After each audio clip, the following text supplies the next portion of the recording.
modern Aloha shirt was first created back in the 1930s. From their original vintage designs, Aloha shirts have evolved over the decades to reflect trends in style and fabrics.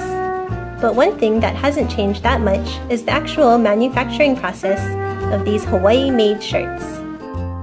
The first step for the manufacturer is to choose which prints to make into shirts. Then each roll of fabric is loaded onto a rolling track and laid out one layer at a time. Sometimes this process can include several hundred layers and take over a day to finish. Then a sheet of fabric with the outlines of the different shirt parts is laid onto the stack of fabric and stapled down to secure it for cutting.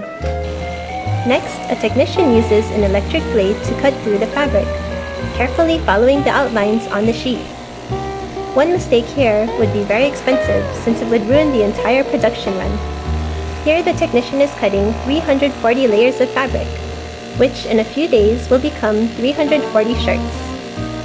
Once the shirt parts are cut out, they are bundled up and sent to contractors for sewing.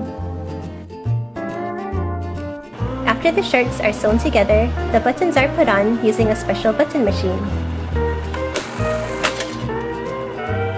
And then each shirt is ironed by hand.